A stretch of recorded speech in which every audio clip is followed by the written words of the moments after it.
54절부터 59절 말씀입니다. 누가복음 12장 54절부터 59절.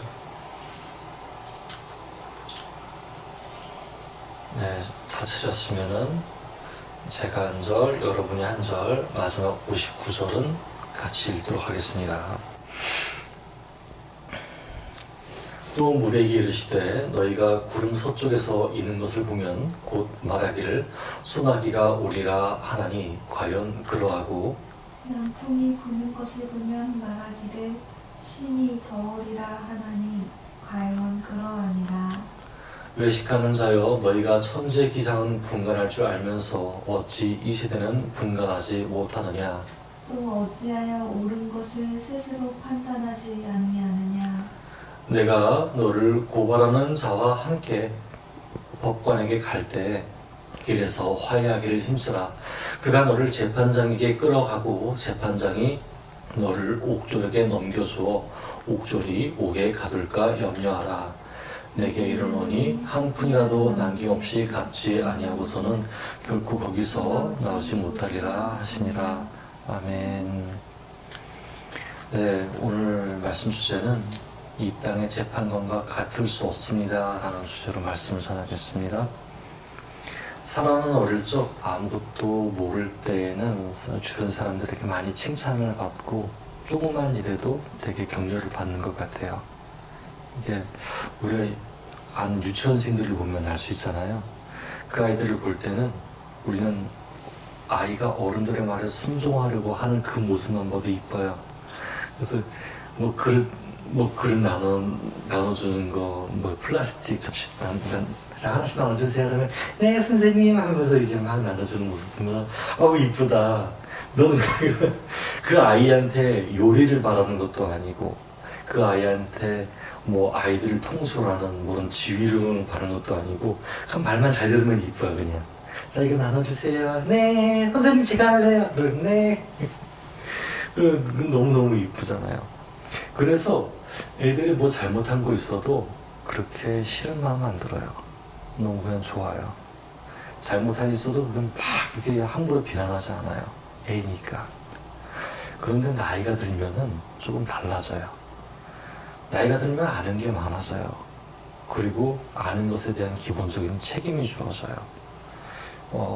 어렸을 때는 만약에 방석 쓴 것을 가지고 방석 썼으면 어떻게 해야 돼? 그러면은 방석 제자리에 갖다 놔야 돼요. 요런 말을 했지만은 어른이 됐을 때는 이제 문 잠갔어? 또는 가스불 끄고 나왔나? 전기장판 불 껐나? 이런 것들을 생각을 하게 돼요. 그리고 거기에 대해서 만약 보일러불을 켜고 나왔다 그러면은 보일러불을 켜고 나온 것에 대해서 염려를 하게 돼요. 그리고 거기에 대한 책임을 자기 자신이 받아요. 내가 보일러불을 안 끄고 나왔기 때문에 거기에 대한 책임을 이제 가스비, 영수증으로 받게 되죠. 그래서 내가 이걸 못 지켜가지고 가스비가 많이 나왔어. 이제 그렇게 되게 돼요. 그래서 사람은 아는 것에 의해서 판단하기도 하고 판단받기도 해요. 단 배운 것 없는 사람에게는 판단을 아끼기도 하죠. 여러분 구석기 시대를 혹시 알고 있나요? 구석기 시대에는 사람의 언어가 아직 불투명한 때였어요. 다른 사람들이 우가 이걸로 통해서 앞에 있는 사람에게 정보를 전달하는 것도 쉽지가 않았어요. 배가 고프다라고 하는 말을 그 언어가 없었기 때문에 계속 우가 그렇고 애니메이션에서 보면 나 배가 고프다. 밥을 먹어야겠다. 우리 사냥하자. 이런 것들 구석기 시대에 있는 언어라면은 오늘 언어는 책이 되기도 하고 핸드폰이 되기도 하고 유튜브나 이런 방송 매체가 되기도 해요. 어느 때는 전단지를 나눠받으면서 우편물을 받으면서 우리가 무엇을 주의해야 하는구나, 우리가 무엇에 대해서 이거는 경계심 가져야 되는구나 이제 알게 되죠. 코로나 터질 때 뉴스에서 그리고 사람들이 그 약국이나 뭐 이런 데에서 마스크 쓰세요 계속 붙여놨잖아요. 우리는 그거 보고서 알 수 있어요. 아, 오늘날 우리 세대는 구석기 시대하고 다르구나. 알고자 하면 알 수 있고 주변 상황에서 무엇을 해야 되는지 말아야 되는지 이거를 쉽게 알 수 있구나. 그것을 보게 돼요. 그래서 전달하고자 하는 규칙이나 생활 규범들을 쉽게 알 수 있어요. 오늘날은 우리나라뿐만 아니라 세계 각국에서 벌어지는 일들을 보고서 인간적으로는 저건 하지 말아야 돼 라는 거 배우게 되고 인간적으로 저거는 해야겠어 하는 것도 배우게 돼요. 그래서 인간적으로 하지 말아야 할 그런 규칙들이 있으면은 인간들이 하지 말아야 할 것이 있으면은 규칙을 만들고 또 인간적으로 저거는 먹어봐야 돼 라고 하는 것을 또 먹게 되고 인간적으로 저 봉사활동에 내가 참여를 해봐야겠어. 그러면 유니세프에 가입해가지고 활동하기도 하고 여러 가지를 할 수 있어요. 그만큼 정보는 굉장히 많이 들어와요. 근데 이런 시대인데도 불구하고 오늘날 범죄에 대해서 아무렇지 않게 여기는 사람들은 어떤 사람일까요? 법에 대한 저촉목을 피하기만 하면 상대에게 민폐를 끼치는 행위는 아무렇지 않게 여겨도 되는 것일까요? 개인정보 유출 사태에 더불어 크고 작은 범죄들이 판을 치는 중에 있습니다. 이번에 또 주식 사태에 더불어서 주가 조작을 해서 다른 사람의 돈을 이렇게 막 훔쳐오는 이제 그런 사람들이 그 요즘 뉴스에 많이 나오고 있는데 그런 사람들이 주가 조작하면은 자신은 이득 보지만 남은 피눈물을 흘린다는 사실을 알면서도 그런 일을 저지르는 거예요. 그런 사람들은 어떻게 될까?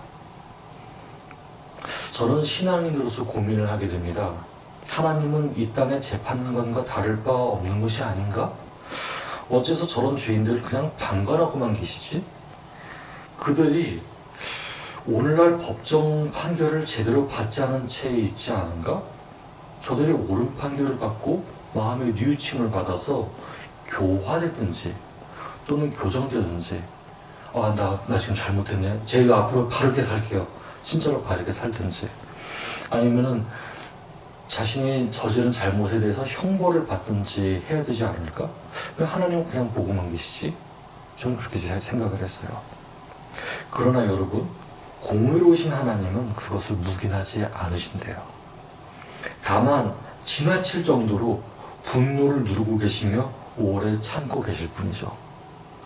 아마 우리가 하나님의 얼굴을 직접 볼 수 없지만은 하나님은 저런 범죄함을 보고서 지금 얼굴이 빨개지셔가지고 가까스로 분노를 누르고 계실지도 몰라요. 오늘 저는 복음서의 말씀을 통해 사람들의 모든 행위를 계수하시되 좋게 한 거, 나쁘게 한 거 모든 것을 계수하시되 그 사람들이 형편과 그 사람들이 범죄를 저지를 수밖에 없던 환경도 계수하시되 오래 참으시되 심판을 예비하시는 하나님을 만나기 원합니다. 본문 54절과 55절을 함께 읽어보겠습니다. 시작.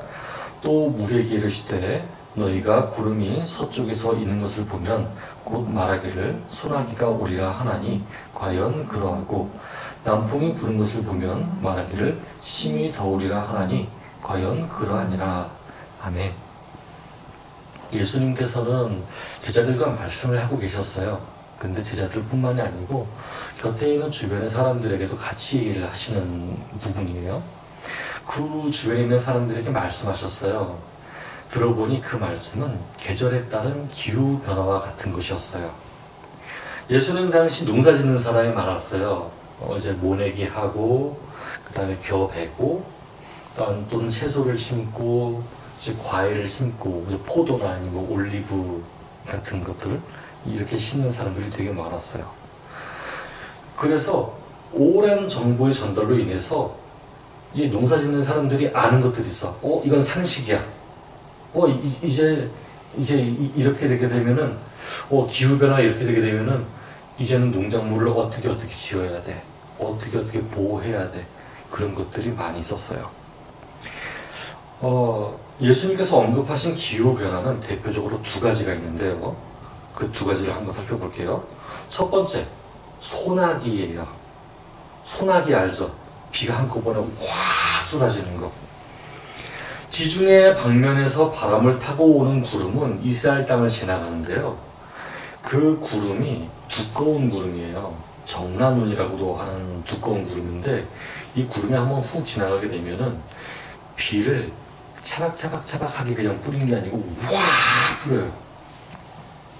속도도 빠르고 다량의 소나기를 품고 오는 구름이에요. 이 구름이 올 때에는 강줄기의 범람을 예상을 해야 돼요. 이게 한 번에 내리치는 비가 양이 굉장히 많기 때문에 비가 오게 되면 강줄기가 막 범람을 해요. 그냥 막 차고 넘쳐요. 그리고 낮은 지대에 있는 사람들은 그 강물을 피해서 위로 올라가야 돼요.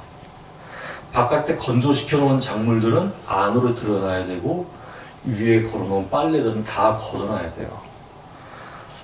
이게 왜냐하면은 이스라엘 땅에는 비 흡수를 잘 못하는 석회지대가 많아서 그렇대요. 보통 이제 건조한 땅에 비가 내려도 비가 한꺼번에 내릴 때 흡수를 못하는데 마침 석회라고 하는 지대는 이게 보통 땅보다는 더 딱딱하게 묻어요. 그래서 비가 한번 훅 내리기 시작하게 되면은 이게 그냥 땅으로 흡수된 게 아니고 땅을 튕겨져 나가요. 물이 땅을 튕겨져 나가니까 이게 막 범람하고 난리가 나는 거예요. 그러니까 아랫지방에 있는 사람들은 조심해야 되는 거죠. 그래서 그만큼 대비도 철저히 해야지 내 농작물도 아끼고 또는 이제 낮은 집안에 사는 사람들이 높은 곳으로 일단 피난해서 살 수도 있고 이런 준비들을 하게 돼요. 그래서 저기 정란운 떴다. 저기 그 지중해에서 오는 먹구름 떴다. 그러면은 그때서부터 사람들이 열심히 그 먹구름을 이제 그 소나기를 대비해서 준비를 했었어요. 그래서 두 번째, 남풍에 대해서도 준비를 했었어요. 이 남풍이라는 것은 이제 이스라엘 아래쪽에서 불어오는 남풍을 뜻하는데 이게 아라비아 사막에서 올라오는 남풍이래요. 근데 이 남풍은 뜨거운 바람을 이제 갖고 온대요. 그러니까 따뜻하다 그 바람이 아니라 뜨거운 바람이에요. 그냥 훅 불게 되면 뜨거워. 이제 그런 바람 같은 거죠. 이 뜨거운 바람이 불면 건조해져서 농작물들이 쉽게 말라버려요. 땅이 건조해지기 때문에 모래바람도 쉽게 일어요. 보통 때 같으면 축축하니까 먼지가 잘 아닐 텐데 뜨거운 바람이 불면은 얘네들이 다 건조해져가지고 마치 미세먼지가 부는 것처럼 뜨거운 바람이 계속 올라와요. 그러면은 항상 마스크 같은 이제 옷깃을 가지고 이제 코를 막고 이렇게 있어야 되는 거죠. 또 생활 공간이 건조해지는 것을 막기 위해서 쓸 물과 마실 물을 많이 길어놔야 하고요. 여러 가지 대비가 필요한 상황입니다. 이렇게 보자면 소나기와 남풍은 이스라엘 사람들에게 있어서 암기를 대비해야 한다는 의식을 심어주는 학습 도구였어요. 이스라엘에 사는 모든 사람들이 이를 위해 만반의 준비를 갖추고 있었죠. 우리가 조상 때부터 우리가 가나안에 살고 있는데 이 가나안 땅에 살려면은 이 두 가지 기후 정말 조심해야 돼. 다 알고 있는 상식 중에 상식이었어요. 그러나 그런 그들에게 예수님은 다음과 같이 말씀하세요. 56절과 57절을 함께 읽어보겠습니다. 시작. 외식하는 자여 너희가 천지의 기상은 분간할 줄 알면서 어찌 이 시대는 분간하지 못하느냐 또 어찌하여 옳은 것을 스스로 판단하지 아니하느냐. 아멘. 예수님께서는 예수님 말씀 듣고 있는 주변 사람들을 향해서 외식하는 자라고 말씀하세요. 여기서 외식은 바깥에서 사먹는 사람들 뜻하는 게 아니고 겉으로만 표현하는 그 겉모습만 있는 율법주의자들을 뜻해요. 스스로 난 아브라함의 자손이다. 나는 모세의 제자들이다 하면서 하나님의 뜻과 먼 사람들을 뜻해요. 이는 그저 바리새인과 서기관뿐만이 아니고 내가 이스라엘 사람으로서 나 율법 알아 하는 이스라엘 사람들 거의 전부를 뜻하는 말이기도 했어요. 나 율법 사랑해. 나 율법을 지켜. 난 율법을 통해서 내 자신이 인정을 받을 거야 하는 사람들. 이 사람들은 하나님의 뜻과 너무나 먼 사람들이었어요. 하나님이 주신 율법을 따라서 행동을 하고 있는데 알맹이 하나 없는 껍데기에 불과하고 있었어요. 그런데 이스라엘 사람들 중에서 율법을 모르는 사람들이 있을까라고 해보니까 율법을 모르는 사람들이 없어요. 율법 중심의 삶을 살지 않는 사람들이 거의 찾아볼 수 없었을 거예요. 그런데 예수님은 이 사람들을 위선자라고 칭하면서 단호하게 말씀하셨어요. 이렇게 해석할 수 있어요. 지금 읽은 거를. 당신들은 천지의 기상을 구분하며 대비하면서도 어떻게 이 시대는 구분하지 못합니까? 이 시대는 하나님이 보내주시겠다고 한 그리스도가 활동하는 시대입니다. 그러면 그리스도가 율법보다 더 위인 것을 생각하지 못하십니까?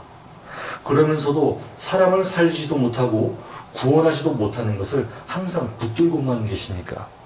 율법의 뜻은 사람을 살리는 것이 사람을 죽이는 것이 아니기 때문에 어째서 껍데기만 남은 율법주의를 스스로 내려놓지 못하십니까? 하고 예수님께서는 지적을 하셨어요. 여러분, 저는 이 말씀이 예수님만 알고 있는 것을 우리가 모른다고 책망하는 것인가? 아니 예수님만 아는 걸 우리한테 모른다고 얘기하시면 돼요. 그럼 무책임한 거 아니에요? 라고 생각을 했어요. 왜 예수님 우리 보고 왜 스스로 깨닫지 못한다고 얘기하세요? 말씀을 해주셔야지 알지. 왜 스스로 깨닫지 못하느냐고 그렇게 책망을 하세요. 난 너무 섭섭해요. 그렇게 생각을 하곤 했어요.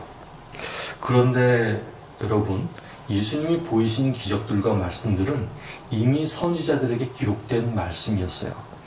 어릴 적부터 율법서를 외우는 유대인들에게 있어서 모세의 기록과 선지자의 기록은 당연히 알고 있는 대목이었어요.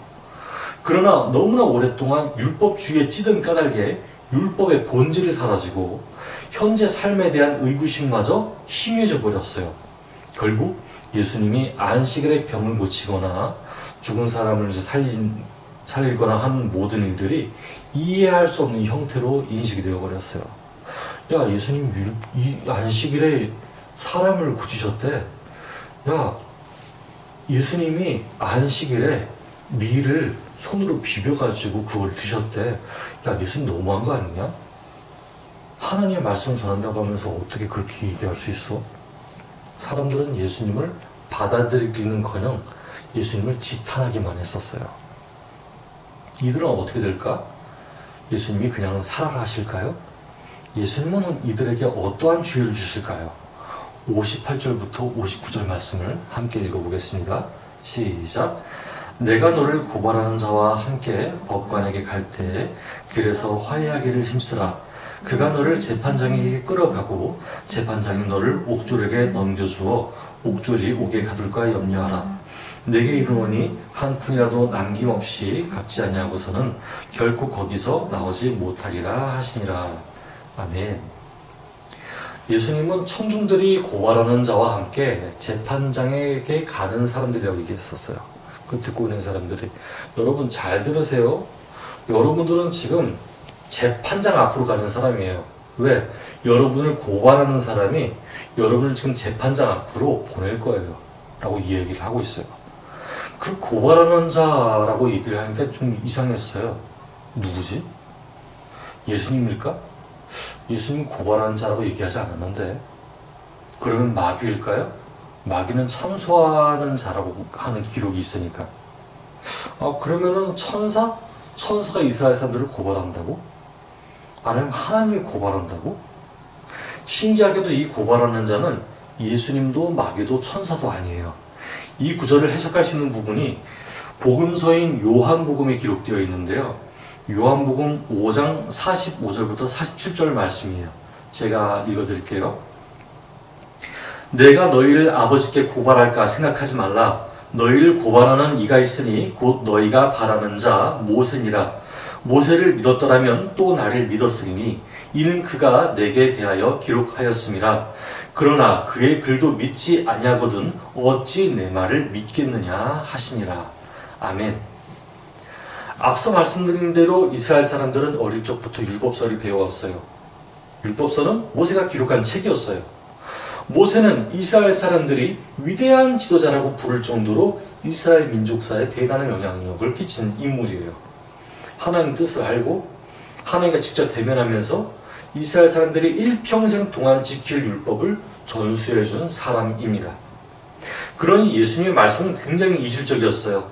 자신들이 그토록 높게 평가했던 모세가 자신들을 고발한다는 내용이었으니까요. 심지어 모세가 이스라엘 사람들을 끌고 가는 곳은 재판장이신 하나님 앞이었습니다. 여러분, 율법주의자인 사람들은 자신들이 오히려 율법을 거슬러서 율법의 참 의미인 하나님 사랑, 이웃 사랑을 버린 사람들이었어요. 그 의미를 거스르는 사람들은 율법을 전달한 모세까지도 거스르는 사람들이었죠. 어떻게 보면 모세가 이렇게 얘기할 거예요. 나 그런 뜻으로 율법 전한 거 아닌데? 나 율법만 지키라고 해가지고 율법 전한 거 아닌데? 그 속에 있는 하나님의 뜻을 너희가 알고 그것을 행동하라고 전한 건데 너희를 어떻게 내 율법을 이렇게 무시할 수 있어? 어떻게 하나님의 뜻을 전한 내 율법을 이렇게 무시할 수 있어? 나 하나님 앞으로 너희를 다 끌고 갈 거야. 이런 형태인 거예요. 심지어 모세가 예언한 예수님까지도 거부하는 사람들이 당시 이스라엘 사람들이었어요. 예수님께서는 이스라엘 사람들을 향해 그 생각을 돌이킬 것을 강조하셨어요. 돌이키세요, 여러분. 하나님 율법을 왜 주셨는지 정확히 깨달아 주세요. 하나님 사랑, 이웃 사랑을 하는 거예요. 왜 하나님 사랑, 이웃 사랑을 하지 않고 껍데기뿐인 율법의 행위만 그렇게 강조하세요? 여러분 정신 차리세요 라고 얘기하셨어요. 그 생각을 돌이키지 않고 여전히 율법 중심의 사고를 하며 율법의 본뜻을 거스른다면 예수님께서는 형벌을 절대로 피할 수 없다고 얘기하셨어요. 당신들이 한 푼, 그 한 푼이라고 얘기한 것은 한 세겔이에요. 우리나라로 말하면 1원짜리예요, 1원짜리. 이 1원짜리 하나라도, 단위 1원짜리 하나라도 다 갚기 전까지는 그 감옥에서 나가지 못할 것입니다. 여러분들이, 그러니까 다시 말해서 이거예요. 여러분들이 행한 죄, 여러분들이 돌이키지 않은 그 죄에 대한 대가, 이 1원짜리 하나만큼의 죄의 대가도 여러분들이 고스란히 받아주실 것입니다. 그러니 여러분, 하나님 안에서 돌이키세요 라고 얘기하셨어요. 이 돌이킨다고 하는 의미는, 자, 이제부터 시작했으니까 죄 짓는 사람은 이제 다 아웃이야, 그게 아니고 자신이 율법주의자고 율법만 생각하는 사람이라면은 거기에 대해서 빠져나오도록 하나님께 간구를 하고, 하나님, 내가 죄인이었습니다. 하나님, 내가 잘못했습니다. 이제부터 내가 하나님을 의지해서 이 율법주의적인 삶에서 이제 사랑하는 삶으로 갈 테니까 하나님이 도와주세요 라고 하는 요청, 이 요청을 하는 것, 그리고 그 마음, 그 하나님의 뜻대로 살아가는 것, 이것이 바로 예수님께서 말씀하신 회개였어요. 우리는 조금 질문을 할 수 있어요. 예수님, 저 예수님 그럼 안 믿으면 안 돼요? 예수님 믿게 되면은 내가 잘못한 거를 알잖아요. 예수님 믿게 되면은 내가 지금까지 율법주의로 생활해 왔던 거 다 알잖아요. 그러니까 나 예수님 안 믿으면 안 돼요, 애초부터? 그럼 나 죄를 모르는 상태로 그냥 지낼 수 있잖아요. 죄를 알게 되면 알게 되는 대로 다 범죄할 수 있잖아요. 그런 생각을 할 수도 있겠어요. 그런데 그렇게 생각할 수 있지만 또 그게 아니에요. 왜냐면은 옛날에는 저 구석기 때처럼 법조문 같은 게 없었어요. 시대가 시대이다 보니까 모르는 사람들은 모르는 대로 자신의 사랑을 하기만 하면 됐었어요. 남의 것을 훔치지 않거나, 또는 다른 사람이 배고파하면 그 배고픈 것을 먹으라고 자기한테 있는 고기 한 조각 띄워다 같이 나눠주거나, 그런 게 옛날 사람들의 습성이었어요. 규칙이 없었어요. 그런데 오늘날은 규칙이 생겼고 조금 더 사람들과 사람들 사이에서 배려하는 문화들을 계속 배우게 되었어요. 근데 배우게 되었는데 그 안에서 자기 이기심으로 하는 사람들, 이 사람들은 이미 정보를 알고 있음에도 불구하고 사람들과 사람들 사이에 어떻게 해야 되는지 알고 있음에도 불구하고 그것을 지키지 않은 사람들이에요. 오해하지 않게 말씀드릴게요. 이것은 사람에게 너무 얽매여서 어떻게든 간에 저 사람에게 최고의 서비스를 해야지 하면서 그냥 부담스러운데도 막 행동하는 사람이 아니고 나 혼자 이 지구상에 살아가지 않는다. 인간으로서 적어도 이거는 해야 된다 라고 하는 이야기죠. 우리가 쓰레기를 버릴 때 분리수거하잖아요. 분리수거하는 거는 다른 사람에게 뭐 큰 서비스가 아니에요. 우리가 그냥 가장 기본적으로 해야 되는 거죠. 우리 분리수거 잘하잖아요. 우리가 무언가 맛있는 거 있었을 때 남에게 주고 싶어 하잖아요. 그리고 교통 신호등을 이제 지나갈 때 그게 빨간 불이면 서야 되고 파란 불이면 가야 되고 횡단보도에 사람을 지나고 있으면 멈춰야 되고 기본적인 거 막 이렇게 내가 정신력으로 내 목숨을 바쳐가지고 이 모든 사람들에게 충분한 서비스를 제공하겠어, 충분한 뭐랄까 인간적인 면모를 보이겠어, 거기까지가 아니라 하더라도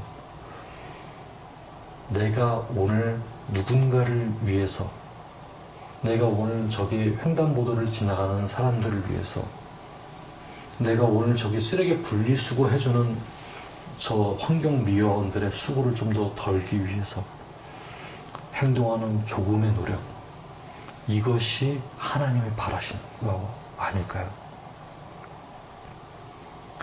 저는 지금까지 세계를 구원해야 된다라고 하는 착각 속에 살았어요. 난 이 세계를 구원해야 돼. 영웅심으로서 슈퍼맨이 돼야 되지만 할 줄 알았어요. 근데 하나님께서는 절대로 우리에게 슈퍼맨이 되라고 얘기하지 않으셔요. 너희는 나를 의지하고 네가 하나님에게 사랑을 구할 때 그 사랑을 나에게 요청하고 나하고 함께하는 사람이 되자라고 얘기를 하지, 너 지금부터 슈퍼맨이 돼, 너 지금부터 잠 하나도 자지 않고 새벽기도 뭐 철야예배, 금요예배, 철야예배지 다 나가면서 모든 사람을 섬기고 모든 사람에게 존중하고 모든 사람 인사하고 만나기 싫은 사람까지도 잠을 주려고 건강을 해쳐가고 마치 죽을 듯이 눈이 충혈되고 모든 질병에 걸려가면서까지 다른 사람들을 사랑해야 돼 라고 하는 말이 아니고, 내가 너에게 오늘 명령한 이 계명, 하나님을 사랑하고 이웃을 사랑하라, 있는 그대로 내가 할 수 있는 만큼 적어도 남에게 피해를 주지 않고 살려고 하는 그런 의지를 갖는 사람이 되라. 그게 예수님이 하신 말씀입니다. 예수님을 모르는 사람들, 예수님을 아는 사람들이든지 간에 다 똑같이 적용되는 말씀 같아요. 나 예수님 모르는데요? 그럼 뭐 어쩌라고? 나 예수님을 아는데요? 상관없어요.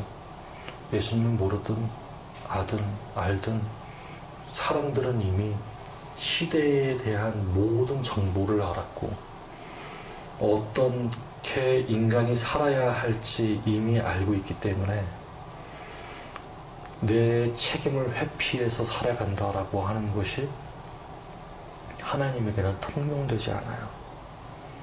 적어도 사람이라면 어떻게 살아야 된다라고 하는 거, 가장 기본적인 것을 지키며 살아가는 것이 하나님의 뜻이 아닌가 생각이 돼요.